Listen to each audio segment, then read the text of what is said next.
Assalamualaikum warahmatullahi wabarakatuh. Perkenalkan, nama saya Fikri Afdol, NIM 19002012 dari mata kuliah Manajemen Humas, jurusan Administrasi Pendidikan. Pada kali ini kita akan membahas tentang media relation dalam public relation.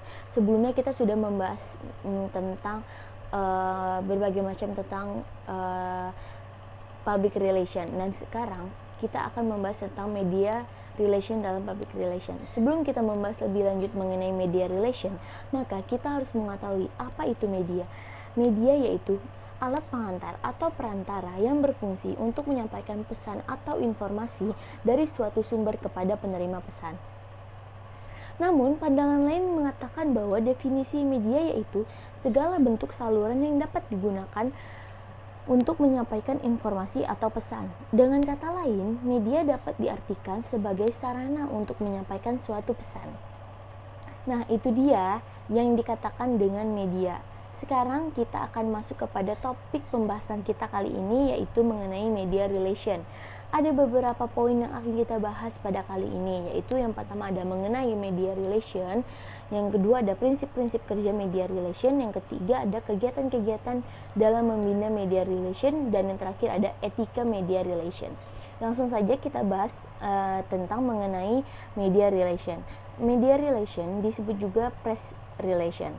Menurut Ardianto, media relation atau hubungan media yaitu membina hubungan baik dengan kalangan media atau pers yang mengelola media cetak seperti surat kabar dan majalah, media elektronik seperti radio dan televisi, media massa seperti newspaper online, magazine online, dan media-media lainnya. Sedangkan menurut Jeffkins, media relation ini merupakan suatu usaha untuk mencapai pemuatan atau penyiaran yang maksimal atas suatu pesan atau informasi dari staf humas dalam membentuk pengetahuan dan pemahaman khalayak, organisasi atau perusahaan, baik itu internal ataupun eksternal yang bersangkutan. Hubungan media juga bagian dari tugas pokok dan fungsi dilakukan humas atau public relation, sebuah instansi. Tujuan utama dari media relation yaitu membangun citra positif atau image building sebagai tugas utama humas. Media relation dilakukan guna memperoleh publisitas, pemberitaan atau liputan media seluas mungkin. Umumnya, keberhasilan dan popularitas seorang tokoh atau sebuah instansi atau lembaga dicapai berkat keberhasilannya membangun hubungan baik dengan media. Dengan terjalinnya hubungan baik itu, maka media potensial senantiasa mempublikasikan setiap kegiatannya yang positif dan berhati-hati dalam pemberitaan yang negatif. Liputan atau pemberitaan yang baik di media akan memberikan pencitraan yang baik di media akan memberikan pencitraan yang baik pula bagi perusahaan atau lembaga, meningkatkan kepercayaan pelanggan dalam memakai produk perusahaan, dan akhirnya menumbuhkan minat pemodal untuk menginvestasikan modalnya pada perusahaan. Yang kedua yaitu kita akan membahas tentang mengenai prinsip-prinsip media relation.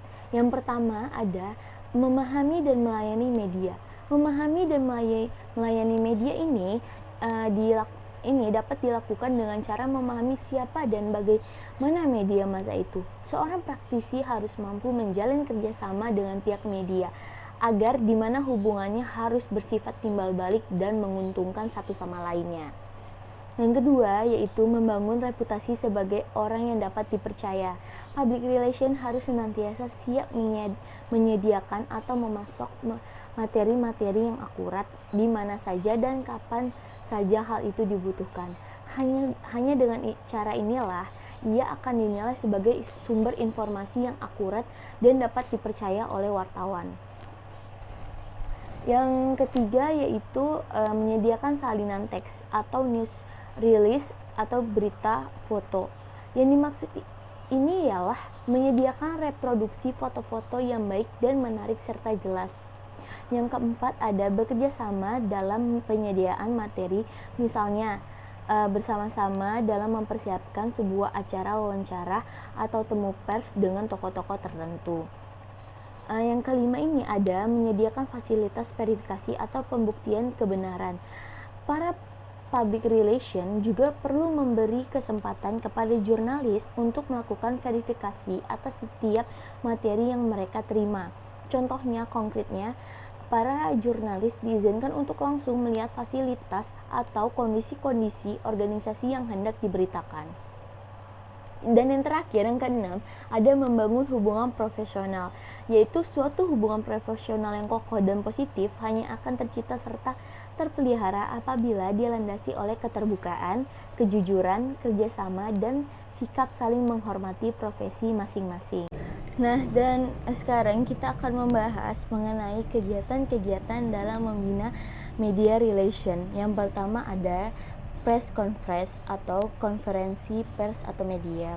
Diberikan secara simultan oleh seorang pejabat pemerintah atau non-pemerintah kepada sekelompok wartawan, dilaksanakan jika terjadi sesuatu yang sangat penting, bisa atas inisiatif lembaga atas permintaan media.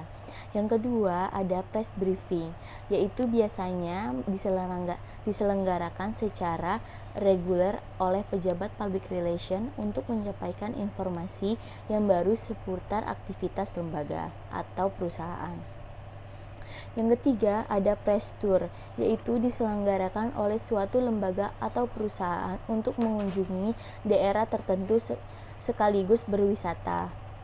Yang keempat ada new release atau press release atau biasa dikatakan siaran pers, berita yang dibuat oleh staf public relation dan diberikan pada wartawan dengan harapan bisa dimuat di medianya, baik secara utuh maupun setelah diedit. Dibuat secara singkat dengan mengandung unsur 5W+1H, yaitu what, when, where, why, who, dan how. Yang kelima ada special event.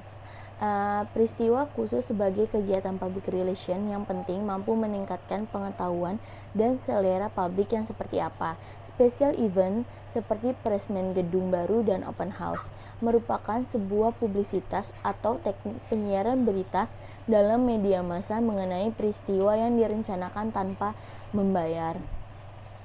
Yang keenam ada press luncheon, mengadakan jamuan makan siang bagi para wakil media atau wartawan sambil disampaikan informasi terbaru tentang lembaga atau perusahaan.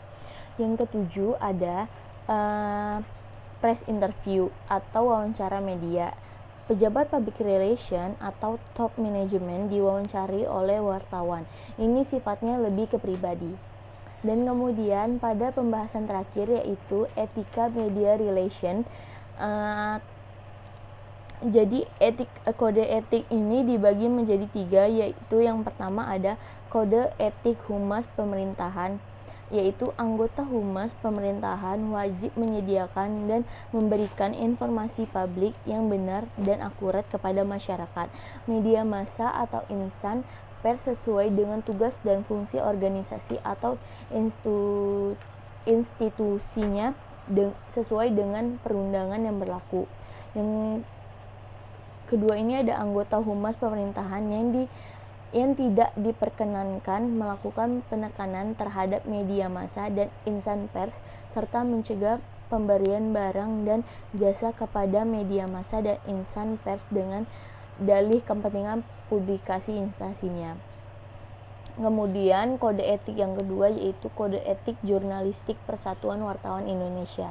Yang pertama, wartawan Indonesia menolak imbalan yang dapat mempengaruhi objektivitas pemberitaan. Yang kedua, wartawan Indonesia menempuh cara yang sopan dan terhormat untuk memperoleh bahan karya jurnalistik, tulisan, suara, dan gambar serta selalu menyatakan identitasnya kepada sumber berita. Yang kode etik yang ketiga yaitu kode etik wartawan Indonesia. Wartawan Indonesia menghormati hak masyarakat untuk memperoleh informasi yang benar. Yang kedua, wartawan Indonesia menempuh cara yang etis untuk memperoleh dan menyairkan informasi serta memberikan identitas kepada sumber informasi. Yang ketiga, wartawan Indonesia tidak menerima suap dan tidak menyalahgunakan profesi. Nah, itulah kode etika dalam media relation. Nah, jadi public relation dalam suatu organisasi atau perusahaan harus menjalin hubungan baik dengan pihak media. Hal ini penting karena di satu sisi pihak media mendapatkan sumber berita yang berkualitas dengan penjelasan yang detail tanpa harus menganalisis berita. Kemudian di sisi lain, pihak perusahaan mendapatkan kesempatan untuk mempublikasikan diri dari media yang bersangkutan. Kemudian masing-masing public relation dan media berhasrat untuk menjaga citra atau image yang baik sehingga mereka dapat mempertahankan kredibilitasnya. Karena jika public relation dan media kehilangan kredibilitasnya, maka bisnis masing-masing akan sulit untuk dipertahankan keberadaannya.